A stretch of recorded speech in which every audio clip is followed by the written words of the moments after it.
Pour vous, est-ce qu'il y a un mix énergétique idéal et comment devrait évoluer celui de la France? Bon, d'abord, je fais partie de ceux qui pensent que ça relève des prérogatives du politique que définir le mix énergétique d'un pays donné. Deuxièmement, je considère qu'il n'y a pas de mix idéal. D'ailleurs, lorsqu'on parle du mix énergétique mondial, ça n'a pas de sens. C'est une somme de mix énergétiques. Enfin, je ne vois pas pourquoi l'Arabie Saoudite aurait le même mix énergétique que le Brésil, la France ou la Chine. Il n'y a pas une solution qui est bonne et une qui n'est pas bonne. Enfin, les Allemands décident de sortir du nucléaire. Je dirais, bon, c'est une décision. Le nucléaire passe par l'acceptation par l'opinion publique du nucléaire. Ce que je note quand même, c'est quoi? C'est que d'abord, il y a partout une volonté d'équilibre. Je n'aime pas mettre tous ses œufs dans le même panier. Deuxièmement, lorsqu'on regarde les politiques publiques, elles essayent d'intégrer les trois aspects qui ont été évoqués au cours de la table ronde précédente. Non, moi je voulais juste faire deux remarques.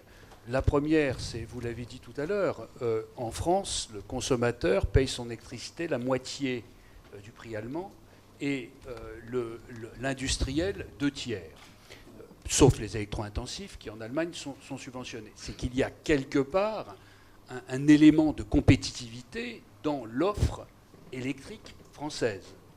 Quand on compare, quand on regarde la photographie, c'est clairement lié à l'élément nucléaire. Est-ce que ça veut dire qu'il faut figer le mix énergétique? Évidemment non. Donc ça veut dire quoi? Ça veut dire qu'il y aura une part de renouvelables qui va croître, et ça va se traduire nécessairement et mécaniquement, dans un premier temps en tout cas, par une hausse du prix de l'électricité. Et le débat doit justement évaluer ce qu'on a les moyens d'absorber sans mettre l'ensemble du système par terre dans un environnement, c'est pas très facile à faire, et qui paye? Est-ce que c'est l'usager? Est-ce que le consommateur? Est-ce que c'est le contribuable?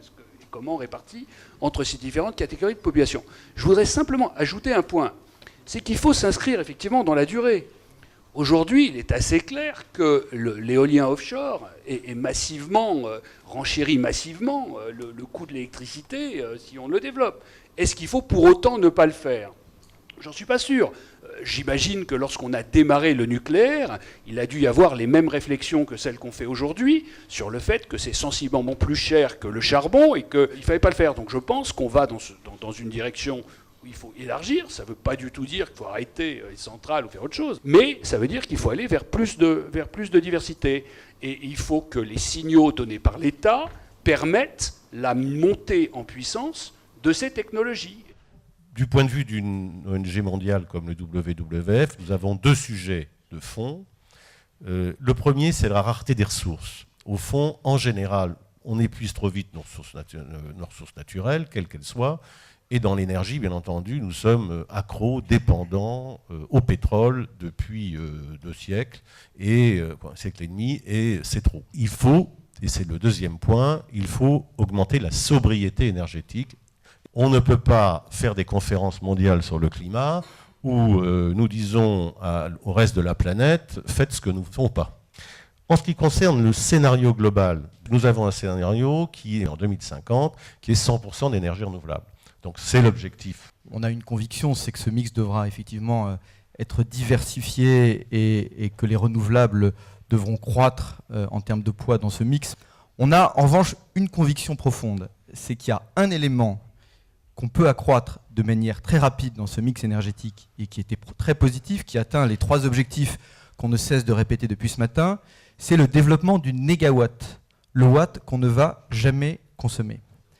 Et aujourd'hui, nos sociétés voient se produire 2 révolutions technologiques majeures. La révolution des technologies de communication avec Internet et la révolution autour des technologies des métiers de l'énergie, avec bien sûr les renouvelables, les réseaux intelligents, l'instrumentation, l'automatisation, le stockage.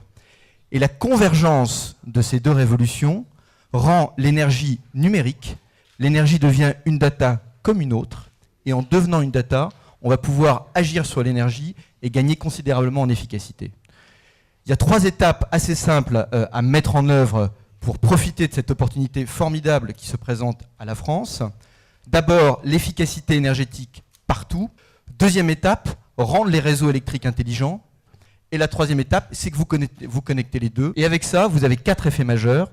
Vous avez des effets économiques très positifs pour les ménages, pour les entreprises et pour les fournisseurs d'énergie, qui n'ont plus à faire ces investissements très forts dans des centrales de production qui n'auront que peu d'utilisation parce qu'ils seront juste là pour gérer le pic. Vous avez bien sûr une réduction des émissions de carbone et une réduction au recours aux énergies fossiles. Vous avez la création d'emplois parce que pour générer cette efficacité énergétique, nous on estime que rien que dans le bâtiment, l'efficacité énergétique active, c'est 30 à 50 000 emplois.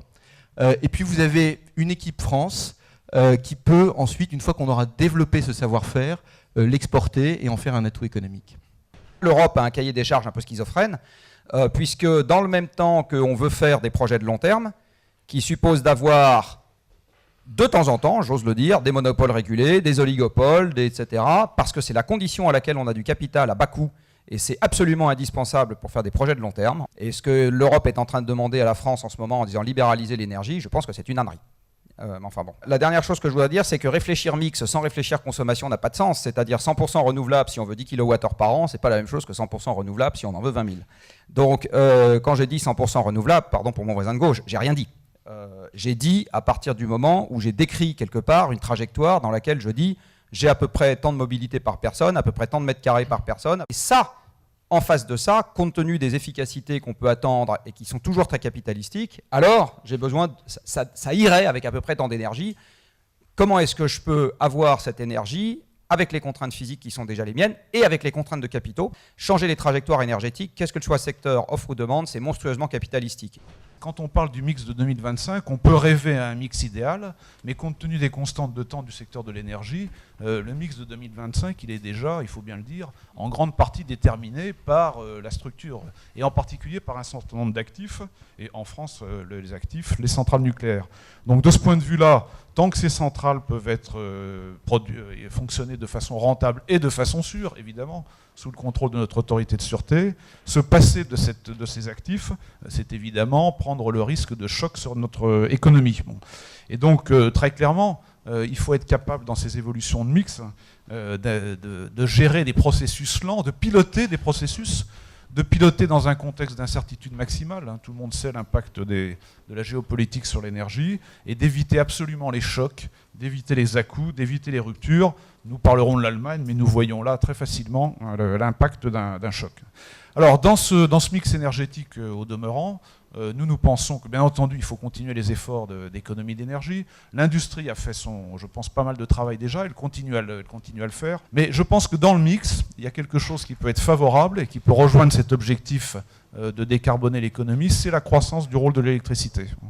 L'électricité doit voir son rôle s'accroître à cause de l'évolution des technologies de l'information, qui sont très consommatrices d'énergie, nous le savons, à cause de l'introduction de systèmes de gestion de plus en plus sophistiqués, que ce soit dans les villes, dans les industries, à cause aussi, il faut bien le dire, de l'évolution des transports, de la croissance du transport urbain, de l'évolution aussi du parc dans le domaine des voitures électriques.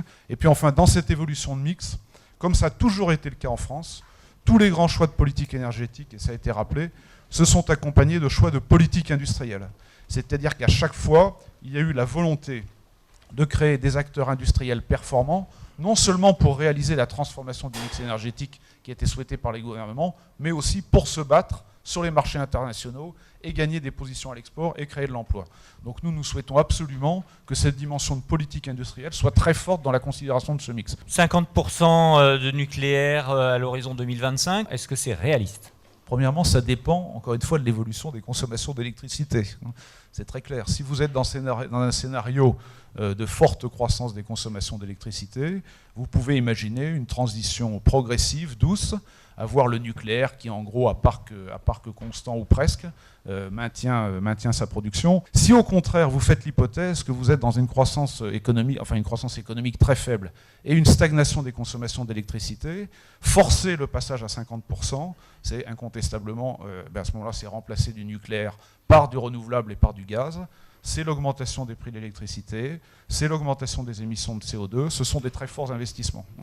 Donc je crois que moi, ce qui est intéressant, plutôt que de chercher aujourd'hui à graver dans le marbre un certain nombre d'objectifs, c'est de se doter des systèmes de pilotage qui permettront de faire évoluer notre mix dans un souci de diversification que moi je soutiens tout à fait, mais adapté aux évolutions géopolitiques, adapté aussi à l'évolution de notre économie. J'aimerais entendre Jean-Marc Jancovici parce que c'est un grand zélateur du prix élevé de l'énergie. Vous avez milité, vous avez été un des premiers militants de la taxe carbone, donc pas d'évolution du mix sans signal prix.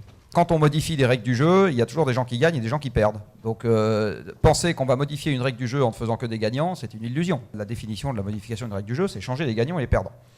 Donc il faut savoir ce que collectivement on a envie de faire, et ensuite il faut se mettre d'accord sur le fait que du côté qui perd, on se donne les moyens de gérer la perte. Dit autrement, il ne faut pas que ça aille trop vite, il faut que les gens qui sont du côté perdant, ils aient les moyens de sortir tranquillement du secteur pour aller faire autre chose, soit au rythme des retraites, soit au rythme des reconversions, soit au rythme de je ne sais pas quoi. Tout ça se pense. Je suis un grand partisan si on dit qu'on doit s'adapter à une société qui est moins consommatrice d'énergie, ce qui passe notamment par le fait d'être plus efficace. Je suis un grand partisan du signal prix parce que, historiquement, il n'y a que ça qui marche. Et la bonne question derrière, c'est comment est-ce que je l'organise ? Comment est-ce que je donne le temps aux gens de s'adapter à la contrainte ? Un changement des règles du jeu, c'est une contrainte. Mais tous les industriels et tous les patrons d'entreprise, moi compris, qui sont dans cette salle, savent très bien qu'une entreprise ne s'adapte que sous la contrainte. La bonne question, c'est de faire... Enfin, il faut savoir faire le tri. Voilà. Ce qu'on ne saura pas faire, c'est chasser tous les lièvres à la fois.